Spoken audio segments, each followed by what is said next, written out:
over the last few days, one or two people have mentioned to me about diet and nutrition and that type of thing. So what I've decided to do with today's session, or this little video if you will, is to put down on the whiteboard some basics about nutrition, so that, you know, when we talk about fats, proteins, carbohydrates, you actually have a deep understanding of where you should be aiming your nutrition, or, you know, if you're trying to aim your nutrition in a particular direction, at least where you can get those macronutrients from.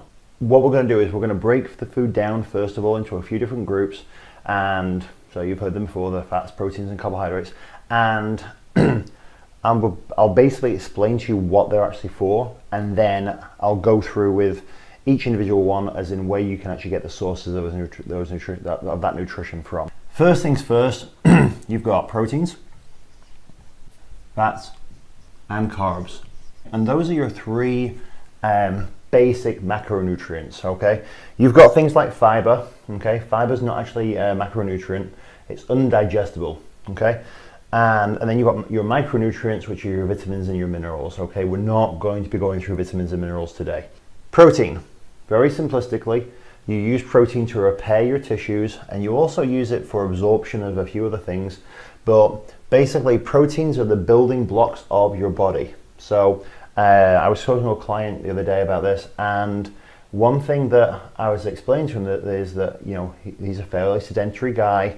He doesn't do a lot of physical activity through his daily living. The only physical activity he gets is when he actually goes running or he goes to the gym. And he doesn't go to the gym that much. He's not a gym buff. If he's sitting down behind a desk all day, is he going to be using or expelling that much energy? Not really, not as far as energy goes. But his body's still going to go through a lot of cellular breakdown. He's going to make just as much blood as everybody else. He's going to have to repair his skin, repair his bones, and put nutrients into his body so his body can actually turn that into viable material in order to make the way his body actually is. Okay, so that's what we use proteins for. All right, so first and foremost, where do we get those from? Well, in my book, you've got three main sources. Okay, so you've got your meats and your fish, you've got your eggs, you've got some things like some legumes, like alfalfa, okay, pulses, that type of thing.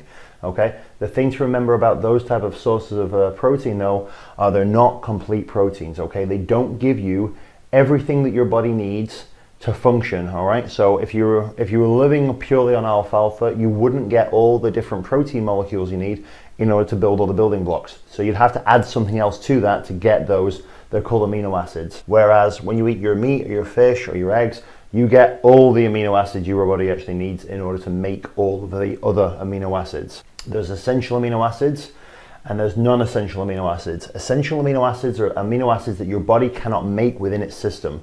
Non-essential, you basically have the others and your body can make the non-essential ones from the others. The next are your fats. Now, it's a common misconception that fat makes you fat. It is true that if you overeat any calorie, okay, then you're gonna probably put weight on, okay? But there's a big difference in terms of the calories from proteins, the calories from fats, and the calories from carbohydrates, okay? First and foremost is you can't actually store protein. You either use it or you bin it, all right? Basically goes down the toilet. Your fats, on the other hand, if you don't utilize them, you can store them. But typically, people don't actually eat that much fat when you break it down, because there's a misconception of what is actually fat. So fats, you've got things like coconut oil and other oils, so olive oil, you've got ghee, fish oil as an omega-3, you've got butter, and then you've got all your nut butters as well, or your nut oils, so you can have like peanut butter. And then you've got things like avocado. So avocado, they are a carbohydrate, but they're also quite fatty, okay? They've got a lot of oil in them. Last but not least, you've got your carbs. So we're gonna split those down into two groups, just because you'll see why. Okay, so you've got fruit. Yes, fruit is a carb. And you've got your veg, okay? And I'm gonna put a subcategory here. So we're gonna put salad, because you've got your salad items, and you know, it's like a tomato. A tomato is actually a fruit, but people think of it as a vegetable because you goes in salad. You've got your fruit, your veg, and your salad, okay? So with your vegetables includes all your root veg, including potatoes. Those are what I like to call your fresh carbohydrates, okay? And then you've got your refined or your processed carbohydrates. So you've got your grains. And your grains, things like wheat, rice, oats, spelt, cereals, okay? They're all your grains. And then you've got things like your breads, your pasta.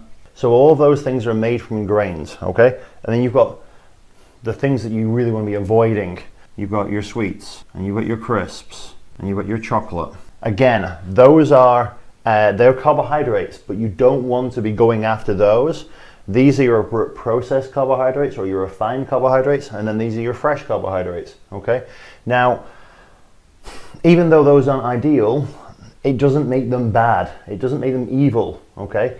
It's just that, you know, they have their place, they have their function. It's what are you using them for? I'm going to break this down a little bit more in some other videos, but basically the main takeaway point, and I'm trying to keep this video short because it's easier for you to absorb little bits of information, and then you can find the other bits you want to see in other videos, okay? So the main point of this is, you know, that's how you break down your proteins, your fats, and your carbs, all right? Or your macronutrients. So proteins are your meat, your fish, your eggs, your legumes. Your fats are your coconut oils, butter, nuts, avocados, and then you've got your carbohydrates, which was split into a couple of groups. So you've got your processed grains, you've got your fresh foods, and then you've got your danger foods, all right? Your sweets, your chocolate, your crisps, ice cream, that type of thing, okay? Things that aren't actually that ideal for your body, but they can be useful if you use them the right way.